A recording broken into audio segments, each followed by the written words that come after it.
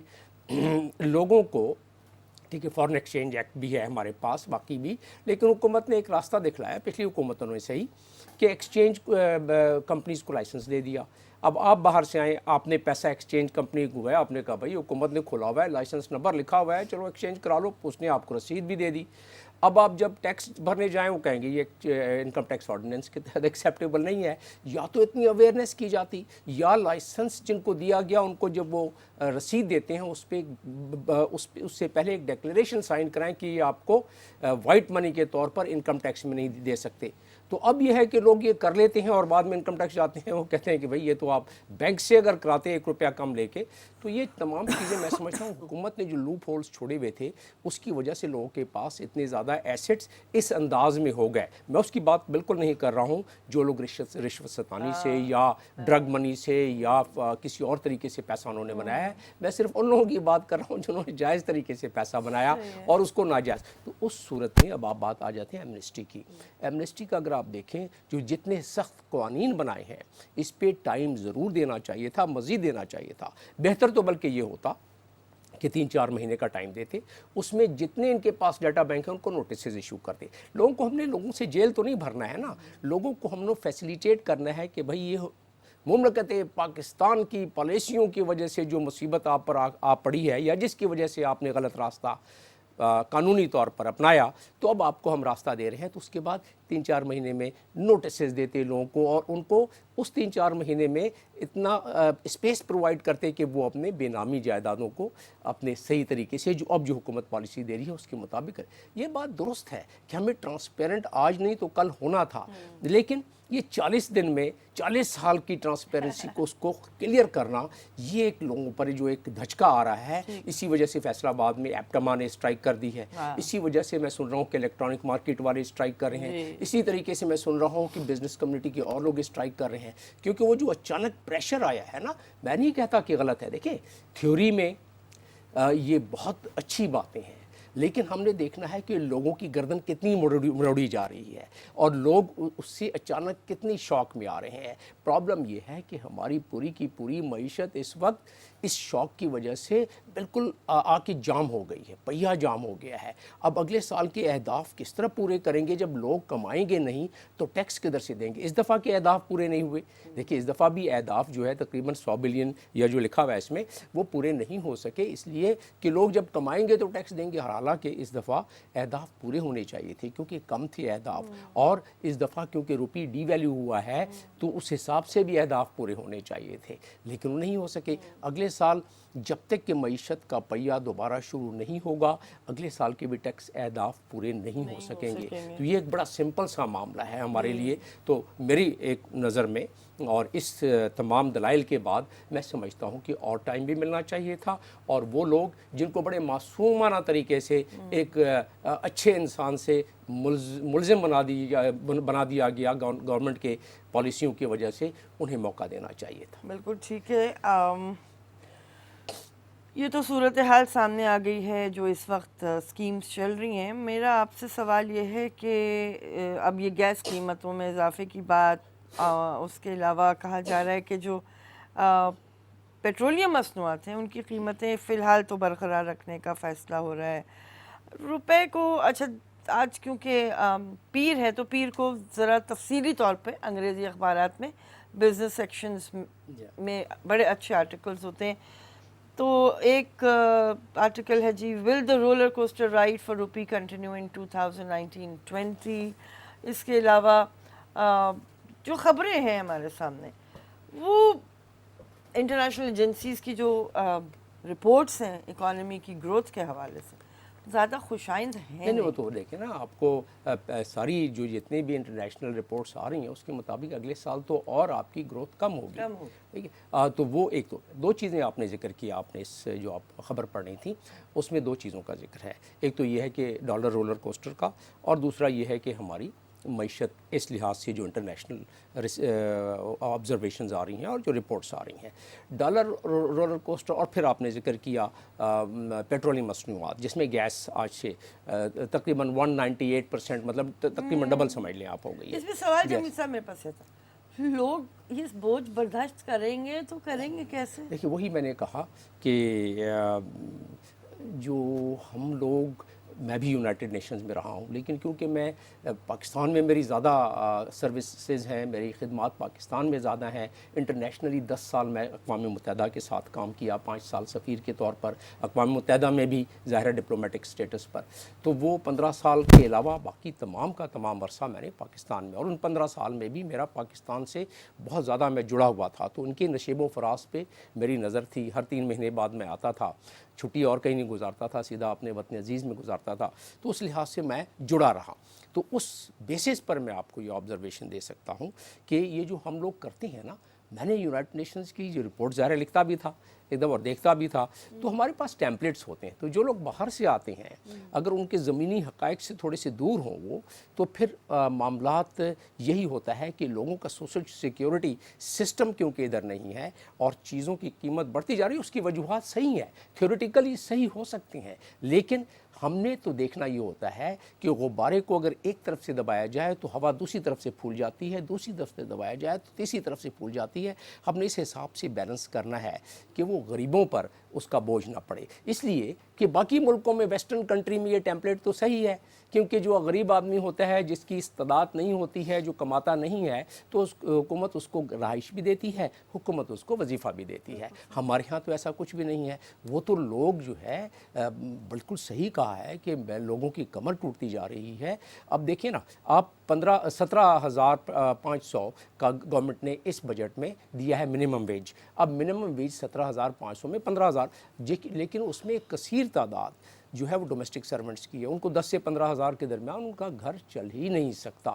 تو اس میں معاشرے میں جو دوسری برائیاں ہیں وہ بہت زیادہ پیدا ہونی شروع ہو جائیں گی. اور اس کے علاوہ اس قوم میں ہیلتھ کی پرابلم شروع ہو جائے گی. لوگ اپنا علاج نہیں کرا سکتے. میں ذاتی طور پر جانتا ہوں کہ ہمارے ڈومیسٹک سرونٹس ہیں یا جن کی 15 یا 20,000 سے تنخواہ کم ہے، تو وہ ہوتا یہ ہے کہ وہ اپنا علاج نہیں کرا سکتے. وہ ایسے امراض میں مبتلا ہو جاتے ہیں کہ جو پوری کی پوری آبادی کو افیکٹ کر دیتا ہے. آپ کے سامنے ہے HIV کا، آپ کے سامنے ہے ہیپیٹائٹس کا، آپ کے سامنے ہے. اس شہر کراچی میں جو دنیا کا میٹروپولیٹن سٹی، یہاں تقریباً کوئی 1200-1500 تو کتوں کے کاٹنے، ریبیز کے کیسز سے جو ہے نا اس میں سے ایک کثیر تعداد فوت ہوئی. تو یہ غربت میں جب اضافہ ہوگا تو معاشرے کی یہ صحت، تعلیم سے تو ہٹ جائیں گے، صحت بھی خراب ہوگی اور پھر جرائم کی طرف آ جائیں گے لوگ. تو اس میں حکومت کو ضرور دیکھنا چاہیے کہ اس طرح بیلنسنگ ایکٹ کرے کہ ان پر بوجھ کم پڑے. یوٹیلیٹی سٹور کی قیمتیں بڑھ گئیں. بھائی یوٹیلیٹی سٹور تو اس لیے بنایا گیا تھا کہ غریب آدمی جا کے آٹا چاول دال وہاں سے لے سکے. اس کی قیمتیں بھی بڑھ گئی ہیں. اس میں ہمیں کچھ سبسڈیز دینی چاہیے تھی. ٹھیک ہے جناب. اچھا اب ذرا یہ سیاسی جوڑ توڑ کی بات کرتے ہیں. جو خبریں آئیں کہ جناب کچھ لیگی ارکان نے وزیر اعظم صاحب سے ملاقات کی، تو کیا پابندی ہے؟ نہیں کر سکتے؟ ان کے وزیر اعظم بھی تو ہیں وہ. دیکھیں نا، وہ ملک کے وزیر اعظم ہے، کوئی بھی مل سکتا ہے. لیکن سوال یہ پیدا ہوتا ہے کہ کون سی نئی بات ہے. اگر جوڑ توڑ بھی چلیں ہو رہی ہے تو نئی بات تو نہیں ہے. ہم نے منحاص القوم ایسے جوڑ توڑ برسا برس سے دیکھے ہیں. ہم نے پچھلے نواز شریف کی گورنمنٹ میں آپ کی چھنگا منگا کیس، اور اس کے علاوہ پیپلز پارٹی کی گورنمنٹ میں ٹھٹھا کیس، جس میں کہ MPs کو ساروں کو اکٹھا کر کے، نہیں وہ جام صادق علی صاحب کے زمانے میں تھا، MPs کو اکٹھا کر کے اور اس کو لا کے ان بلک جو ہے ووٹ ڈلوانا. اسی طریقے سے ہم نے ایسے ایک دفعہ نہیں بہت مرتبہ دیکھا. کسی وقت ہم نے دیکھ لیا وہ کسی اور پریشر سے نیب کو استعمال کر کے، کسی وقت ہم نے دیکھ لیا کسی اور قوتوں کو استعمال کر کے. تو یہ کوئی نئی بات تو ہے نہیں. لیکن ابھی عمران خان کو ضرورت نہیں ہے اس چیز کی. بالکل نہیں ہے جناب، کیونکہ وہ ایسی میجورٹی ہے ان کے پاس، اس لیے ضرورت نہیں ہے. ہاں لیکن یہ جو توڑ جوڑ سینٹ میں ہونے والی ہے اس کی وجہ سے آپ کو ایسی مزید چیزیں بھی نظر آئیں گی آپ کو. جی ہاں ٹھیک ہے جناب. نون لیگ میں قیادت کے لیے چچا بھتیجی کی لڑائی ہو رہی ہے، یہ کہہ رہے ہیں فواد چودھری. میرا سوال آپ سے یہ ہے، ہم اکثر یہ باتیں کر رہے ہوتے ہیں جمیل صاحب، کہ ابھی ہم جوڑ توڑ کی بات کر رہے تھے، سیاسی بیگیج ادھر سے ادھر ہونے کی بات کر رہے تھے. اس وقت تحریک انصاف کے پاس بھی ایسا ہی بہت سارا سامان ہے جو لوگوں نے خود یا تو اتارا اپنے کاندھوں سے یا خود ہی وہ سامان ادھر ادھر لڑک کے تحریک انصاف کے کاندھوں پہ سوار ہوا. فواد چودھری بھی اسی بیگیج کا حصہ ہے. ایسے لوگوں سے ہی میرا خیال ہے کہ وہ جو بہت سارے مثبت کام ہیں وہ سامنے آ نہیں پا رہے. اب کل کی بات لے لیجئے, فرینڈس ہمارا گروپ کا ایک لنچ تھا, تو وہاں پہ کچھ فرینڈس نے یہ بتایا جو ابھی ایسے علاقوں سے ہو کر آئے جس میں اسکردو وغیرہ. اچھا, اب ان کا کہنا یہ تھا کہ بہت پرومیننٹ تبدیلیاں دیکھی انہوں نے فیسلٹیز میں, لوگوں کے جو وہاں پہ کام کرنے والے لوگ ہیں فیسیلیٹیٹ کر رہے ہیں لوگوں کو سیاحت کے حوالے سے سہولتوں. یہ ساری چیزیں پروجیکٹ ہی نہیں ہوتی, صرف ایک دوسرے پہ کیچڑ اچھالنے کی بات ہوتی ہے. ہماری فردوس عاشق اعوان صاحبہ ہیں تو وہ کوئی پازیٹیو بات کرتی نہیں پائی جاتی. تو میرا پوائنٹ یہی ہے, ایسے لوگوں کی بات کو کتنا سنجیدہ لینا چاہیے اور کتنا نقصان پہنچا رہے ہیں یہ لوگ. لیکن بریک کے بعد یہ بات کرتے ہیں جناب. ناظرین, پروگرام آپ دیکھ رہے ہیں فرنٹ پیج.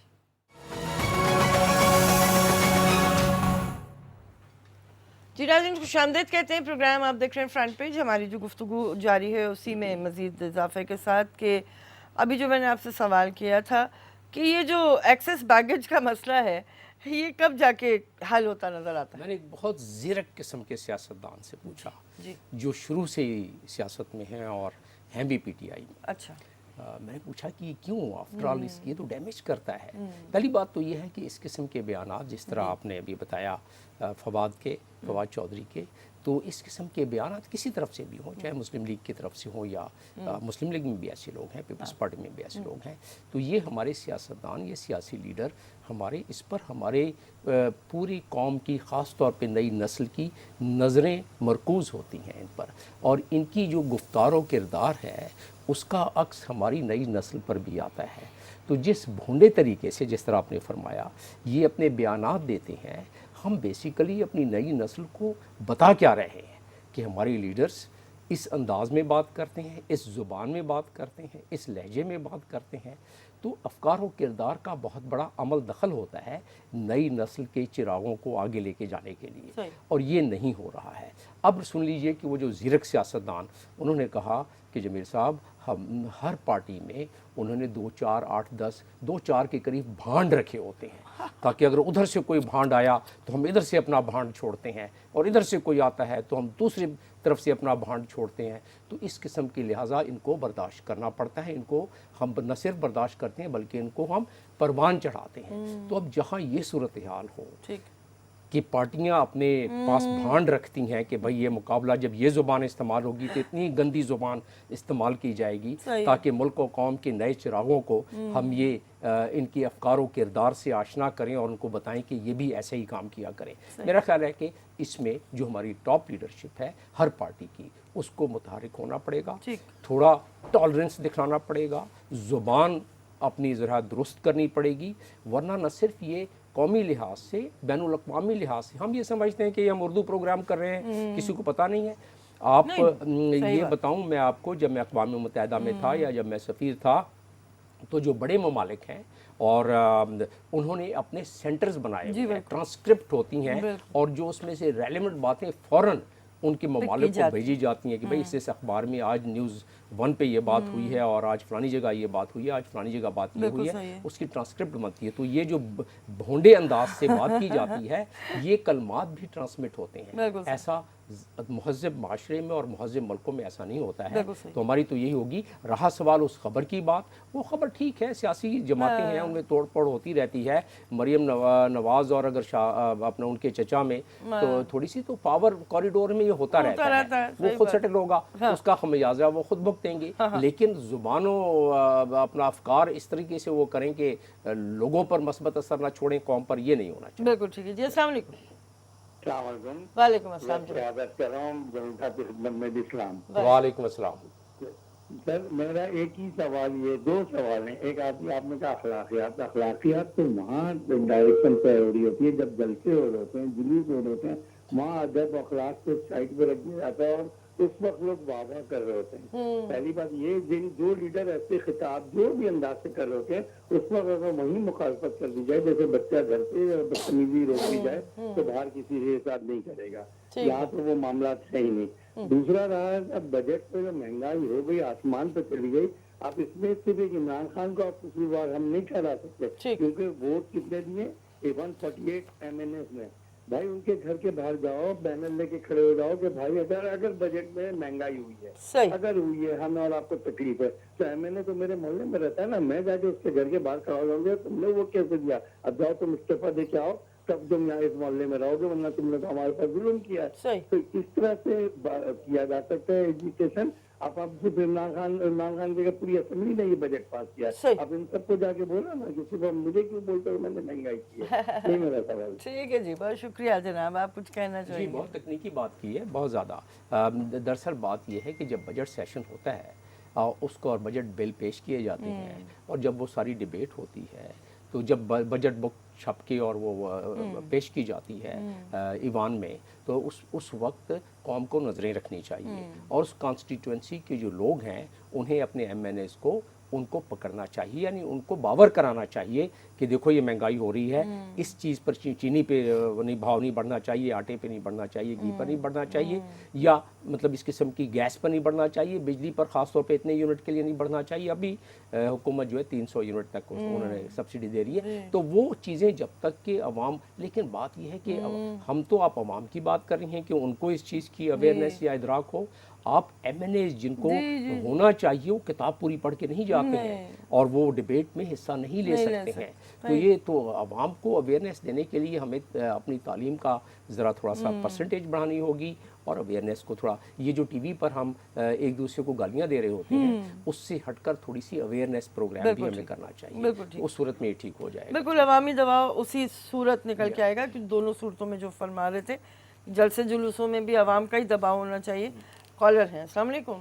وعلیکم السلام. جمیل صاحب نے بہت اچھا تجزیہ کیا تھا. جو لوگ فلور کراسنگ کرتے ہیں, میری ایک سجیشن ہے کہ اگر الیکشن کمیشن جیسے ہی فلور کراسنگ کرنے والوں کو ان کی تمام مراعات بند کر دیں. ابھی آپ نے سینٹ کے الیکشن میں دیکھا تھا کیسے پیسہ چلا تھا. زرداری صاحب نے باقاعدہ ٹی وی پہ بیٹھ کے کہا, بلکہ سندھ اسمبلی کے اندر تالپور صاحب نے تو کھڑے ہو کے کہا کہ جی ہم نے ووٹ خریدے ہیں. ٹھیک ہے نا. نصرت سحر عباسی نے جس پہ ریکارڈ آن دی ریکارڈ کہا تھا کہ جی یہ دیکھیں اس پہ ایکشن لیا جائے, اس پہ ایکشن نہیں لیا گیا. ہمارے ملک میں قانون ہے کہاں؟ ٹھیک ہے نا. قانون کی تو پاسداری کہیں ہے نہیں.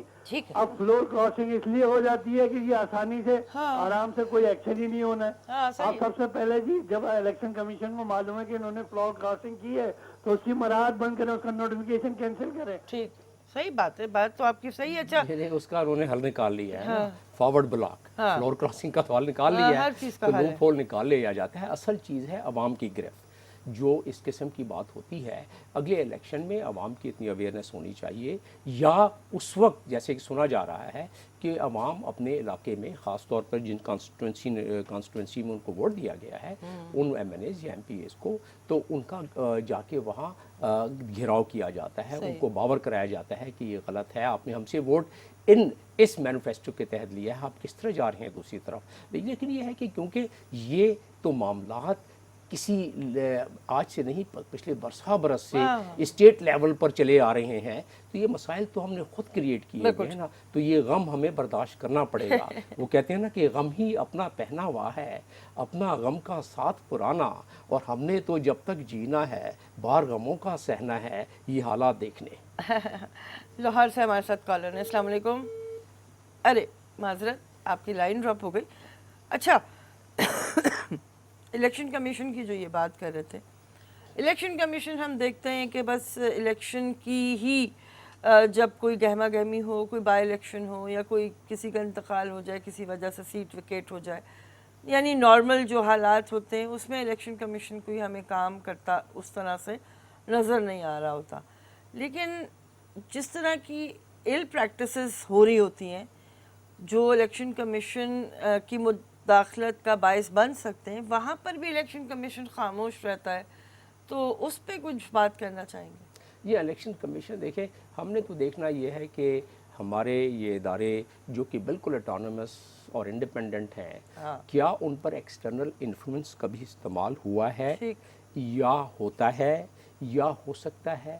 تو جواب ہے کہ ہم نے اسی قوم نے اس قسم کے انفلوئنس استعمال ہوتے ہوئے دیکھے ہیں ٹھیک۔ انڈائریکٹ. تو جب وہ استعمال ہوتا ہے تو بہت ساری چیزیں جو ہیں وہ اس کو درگزر کر دیتی ہے الیکشن کمیشن، یا کر سکتی ہے. میں پرانی باتیں بھی کر رہا ہوں. صحیح ہے. تو اس کو ایک تو نظر میں رکھیں. دوسرا یہ رکھیں کہ ہماری کیپیسٹی، کیا ہماری الیکشن کمیشن کے جتنے اسٹاف اور جتنے وہاں کے آفیسرز ہیں اور وسائل اور وسائل کیا ان کی کیپیسٹی وہی ہے جو یو کے میں ہے، فرانس میں ہے، جرمنی میں ہے، ٹھیک بات، یا ہمارے باقی پڑوسی ممالک میں. اگر ایسا نہیں ہے تو ظاہر ہے آپ میرا خیال ہے کہ زیادہ ایکسپیکٹیشن ان سے کر رہے ہیں. لیکن بہرحال قوموں میں یہ بہت ضروری ہے کہ ان کے ادارے وہ بہت فعال اور انڈیپینڈنٹ ہوں. لہٰذا کمیشن کو بھی اسی لحاظ سے امپاور کرنا پڑے گا اگر ہم صحیح معنوں میں اپنے لیڈرز کا چناؤ چاہتے ہیں. ٹھیک ہے جی. السلام علیکم.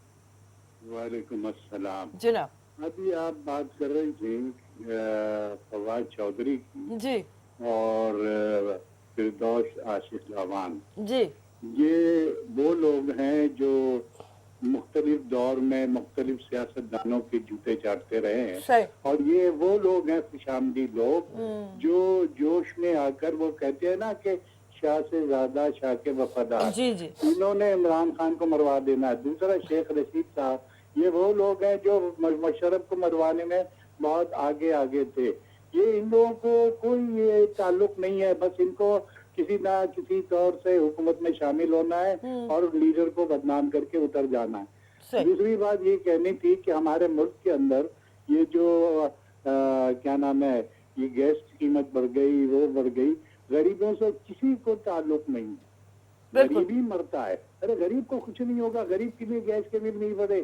سب سے زیادہ جو پستا ہے غریب پستا ہے. درست. بہت بہت شکریہ. بہت شکریہ مصطفیٰ صاحب. بات وہ صحیح کہہ رہے ہیں. گیس کا بڑھا دیں یا بجلی کا بڑھا دیں تو صرف گیس اور بجلی کے بل کی بات نہیں ہے. آپ کی ہر کموڈیٹی پر، ہر کھانے پینے، ٹرانسپورٹ پر، ہر چیز پر قیمتیں بڑھ جاتی ہیں. اور پھر ہمارے جو تاجر حضرات ہیں اس ڈالر کے اتار چڑھاؤ سے اور گیس کے بجلی کے مہنگائی سے وہ بہت زیادہ فائدہ اٹھاتے ہیں. جتنا کوئی جو ہماری حکومت میں پرائس کنٹرول بنے ہوئے ہیں میکینزم، وہ لوگ بھی متحرک نہیں ہوتے ہیں کیونکہ وہ ریشو پروپورشن کیلکولیٹ نہیں کر سکتے ہیں کہ ڈالر کا کیا امپیکٹ پڑا، کتنی مہنگائی بڑھنی چاہیے، کتنے پرائس لسٹ نہیں ریوائز کرتے ہیں ٹائم پر. اور اگر کرتے بھی ہیں تو کوئی مانتا نہیں ہے. تو ایک بات ہو تو آدمی کہے بھی، اتنی زیادہ چیزیں ہیں کہ غریب پر بوجھ بڑھتا جا رہا ہے. بالکل ٹھیک ہے جی. اچھا اب تھوڑی سی ذرا اور دیگر مسائل کو تو ہم ٹچ کرتے رہتے ہیں، لیکن عدالتوں کا جو چلتا ہے سلسلہ، اور اکثر ہم دیکھتے ہیں کہ وکلا حضرات جو ہیں ہڑتال وغیرہ کی بات کرتے ہیں. ججز ریفرنس کی کل سماعت، وکلا برادری کا یوم سیاہ، ہڑتال کا اعلان. تو یہ بھی عوام کے اوپر ہی جا کے ساری بات رکتی ہے، انہی کے مسائل میں اضافہ ہوتا ہے. اس طرح ان چیزوں سے کیا کہتے ہیں؟ جی ہاں، دیکھیں اس کے دو پہلو ہیں. پہلا پہلو تو یہ ہے کہ چاہے وہ جج ہو، چاہے وہ جنرل ہو، چاہے وہ کوئی بڑا اعلیٰ درجے کا بیوروکریٹ ہو یا کوئی بھی ہو، اس کے لیے قانون ساروں کے لیے ایک ہونا چاہیے. ریفرنس ایک قانونی طریقے سے دیا گیا ہے. جو وکلا حضرات کی اس میں آ رہا ہے وہ بھی درست ہے.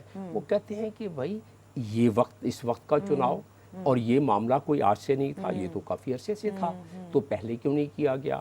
کیا یہ اس لیے کیا گیا ہے کہ آپ کی نالج میں یہ بات تھی اور اب اس کو ابھارا جا رہا ہے؟ کیا کوئی ایسی بات ہے کہ کوئی کسی قسم کا کوئی ایکسٹرا انفلوئنس والی بات، ڈالنے والی بات ہے؟ تو اس قسم کے وکلا برادری جو ہے نا، پھر وہ ان کی جو قاعدے قانون کے مطابق وہ کہتے ہیں کہ ریفرنس سے پہلے نوٹس دینا چاہیے، اور نوٹس آپ نے نہیں دیا. تو کافی آرا جو ہے وہ وکلا برادری کی بھی بہت مناسب آ رہا ہے اور اس کو بھی ایڈریس ہونا چاہیے. ٹھیک ہے جی. السلام علیکم. السلام علیکم میڈم، میں جمال مصطفیٰ لاہور سے بول رہا ہوں. خیریت ہے جمال مصطفیٰ صاحب؟ بڑے عرصے بعد آپ کی کال آئی. بس کیا حالات ایسے ہیں جی، اب تو دل ہی نہیں چاہتا کوئی بات کرنے کو. ارے ارے ارے جی فرمائیے. یہ تو آج کل تو ٹیرینی ہے، یہ مہنگائی نہیں ہے، دس از ٹیرینی. یہ ٹیرینی آف اسٹیٹ ہے. ہمیشہ کہتا رہا آپ سے، so much to talk and so little time.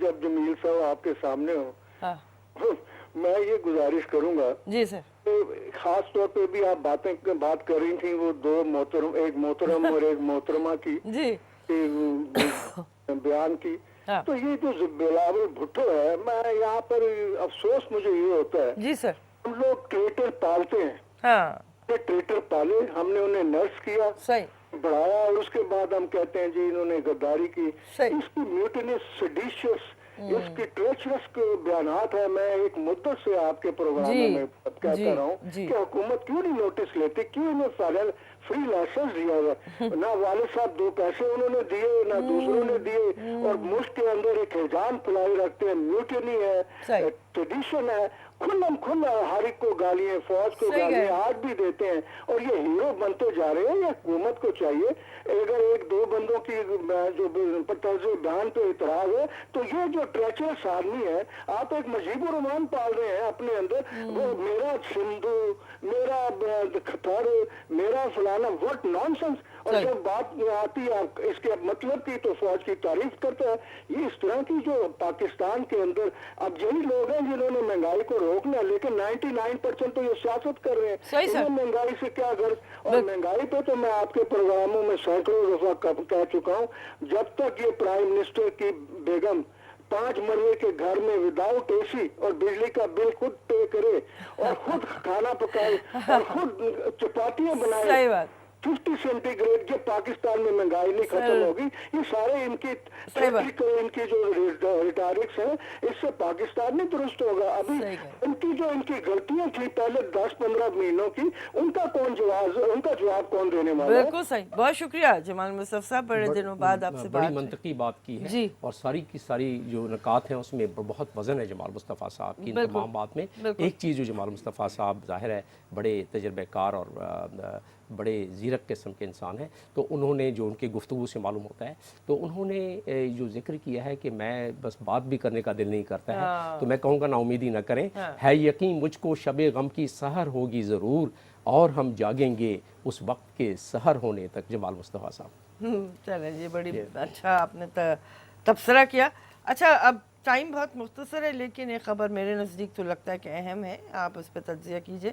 Pak Afghan cricket مقابلہ، بدتمیزی کرنے والوں کو کٹہرے میں لایا جائے. پاکستان گھٹیا پروپیگنڈے سے کے لیے کھیل کے میدانوں کا استعمال ناقابل قبول. دفتر خارجہ، بہروپیوں کو کچھ خاص لوگوں کی مدد حاصل تھی. DGISPR. سب جانتے ہیں پاکستان افغانستان کے میچ کے بعد اور اس دوران بھی کافی انٹروورٹ سچویشن کریٹ ہو رہی تھی اسٹیڈیم اور اس کے اطراف میں. جذباتیت ایک طرف، لیکن کسی جس طرح DGISPR صاحب نے فرمایا، صحیح کہہ رہے ہیں جنرل صاحب، کھیل کے میدانوں میں یہ سکور سیٹل نہیں ہوتا. بالکل نہیں ہونا چاہیے، لیکن میں تو آپ کو پتہ ہے کہ پاکستان کے خلاف جو 5th جنریشن وار شروع کی گئی ہے، یہ اس کا ایک شاخسانہ ہے، اور اس کا اشارہ بھی آپ نے پڑھ لیا اخبار میں جو پڑھا آپ نے. دراصل بات یہ ہے کہ جب راہ کی فنڈنگ میں 3 گنا اضافہ ہو جائے، اور خاص طور پہ بلوچستان کے لیے زیادہ فنڈنگ کر دی جائے، تو دنیا کی ہر جگہ پر آپ نے دیکھے بینر اڑائے گئے جہازوں کے ذریعے، اور وہ یہ سارا پروپیگنڈا ہمیں تو پتہ ہے. اصل معاملہ یہ ہے کہ ہمیں پتہ ہے اس سے جنگل میں مور ناچا کس نے دیکھا. یہ جو باہر کی دنیا ہے، ان کو ہمارے سفارت خانے بھی اور ہمارے اسپیشل انوائز جائیں اور اسی بات کو اگر مثال بنا لیں کہ دیکھیں یہ بینر اڑائے گئے ہیں اس کی وجہ سے کہ را نے فنڈنگ کی ہے اس کی، اور اس آرگنائزیشن کی را فنڈنگ کر رہی ہے، جس کی وجہ سے یہ پروپیگنڈا کیا جا رہا ہے. ہمیں اس کا توڑ تو بتانا ہوگا، صرف اپنے گھر میں بیٹھ کے بات کرنے سے کام نہیں چلے گا. اور بالکل ٹھیک کہا آپ نے. دراصل یہ جو موقع ہوتے ہیں نا، یہ ہم لوز کر جاتے ہیں، اور بعد میں جب ہم ڈھنڈورا پیٹتے ہیں یا کوئی بات کرتے ہیں تو اس میں وزن نہیں رہتا. میرا ذاتی خیال یہ. چلیں جمیل صاحب، بہت شکریہ، آپ نے ٹائم نکالا. ناظرین آپ کا شکریہ، آپ نے دلچسپی لی اور کالز کر کے اپنی رائے کا اظہار کیا. یہ سلسلہ انشاءاللہ جاری رہے گا. ہمارے ساتھ رہیے. فی الحال اجازت، اللہ حافظ.